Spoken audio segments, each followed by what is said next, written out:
ধর্মচর্চার আর উৎসব সবার, আনন্দ সবার, এই স্লোগানকে সামনে রেখে মুসলিম সম্প্রদায়ের অন্যতম উৎসব মহরম পালিত হলো প্রতি বছরের মতোই। আরামবাগ পুরসভা ৬ নম্বর ওয়ার্ডে এই উৎসবে এসে মিলিত হন আরামবাগের সাংসদ মিতালি বাগ, এই ওয়ার্ডের কাউন্সিলর স্বপন নন্দী, জেলা পরিষদের সহ সভাপতি কৃষ্ণচন্দ্র সাত্রা সহ একাধিক ব্যক্তিত্ব। সকাল থেকে এই উপলক্ষে একটি অনুষ্ঠানের আয়োজন করা হয়। এলাকার দলমত ও জাতপাতকে দূরে রেখে সমস্ত ধর্মের মানুষই এই উৎসবে নিজেদের মেলে ধরেন। হাসি আনন্দে মাতোহারা হন সকলেই। মিতালি বাগ বলেন, সকলে ভালো থাকুন, শান্তির বার্তা দিলাম, সকলে মিলে একসাথে থেকে আনন্দ উপভোগ করুন। 24 আওয়ার্স আরামবাগের রিপোর্ট।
আমরা সকলে জানি উৎসব যার যার ধর্ম সবার।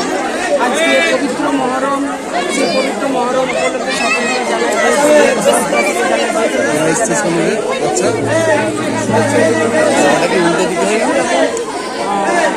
আজকে যে মহরম, সে মহরমে আজকে সামিল হতে এলো। আমাদের ওইখানে হচ্ছে, এখানে যে সর্বোচ্চ মহরম হচ্ছে, খুব ভালো লাগে। লাঠি খেলা এর আগে খেলেছেন? লাঠি খেলা বলতে যে ছোটবেলায় যখন ড্যাঙ্গুলি খেলতাম না, সেই তখন থেকে একটু আর তো পুরোনার অভ্যাস। আজকে আরামবাগের কোথায় কোথায় যাবেন এই মহরম? আজকে এখানে রয়েছে, আমার হাজিপুরে থাকবো। আজকে কেমন লাগছে আরামবাগে এসে মানুষ এই মহরম খেলায় এসে উপস্থিত হলেন? কেমন লাগছে? দারুণ ভালো লাগছে, দারুণ ভালো লাগছে। একসাথে আমরা সবাই ওই ভক্তিতে বেরিয়ে এসে আনন্দ করতে পারছি। আমার চিন্তা বলে এটার বড় কিছু হতে পারে। দারুণ লাগছে। কী বলবেন আজকের দিনে? একটা কথাই বলবো, শান্তির বার্তা, সবাই ভালো থাকুন, সুস্থ থাকুন, খুব ভালোভাবে আজকের দিনে কাটান, খুব আনন্দ উপভোগ। জানেন যে দুঃখের দিন, তা সত্ত্বেও এই দিনটা আমরা যথাযথভাবে আরামবাগে প্রতি বছর আমরা পালন করি। আমাদের এমপি, আমাদের মিতালি বাগ, আমাদের প্রাক্তন বিধায়ক, জেলা পরিষদের সহসভাধিপতি আমাদের কৃষ্ণচন্দ্র সাঁতরা, আমাদের ব্লক প্রেসিডেন্ট শম্ভুদা, রফিক, প্রদীপ সিংহ রায়, বেলাল, যাদের উদ্যোগে মানে এখানকার বাচ্চাদের যাদের সব উদ্যোগে, তাদের উদ্যোগে আমরা এসেছি। আজকের দিনটা প্রতি বছর নেয় আসি, আমাদের খুব ভালো লাগছে। লাঠি খেলা ছোটবেলা তো শিখেছি, যেটা সেই সোনা গাড়ি খেলায় তো আমরা তো লাঠি খেলা শিখেছি, তো গায়ের ছেলে তো ঠিক আছে। আজ মহরম এখানে 6 নম্বর ওয়ার্ডে ছেলেরা ভালো লাগছে, কারণ মিতালি বলল ধর্ম যার যার উৎসব আমাদের সকলে।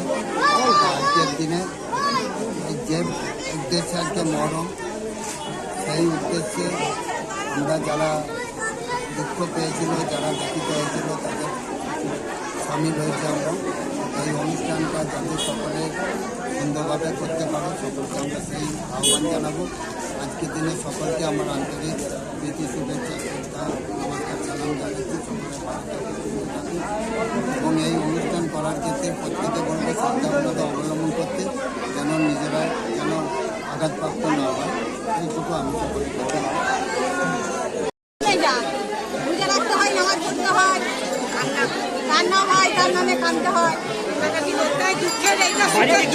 বিশেষ কিছু রান্না হয় আজকে? এর ইতিহাসটা যদি বলেন কি কারণে মহরম পালন করা হয়?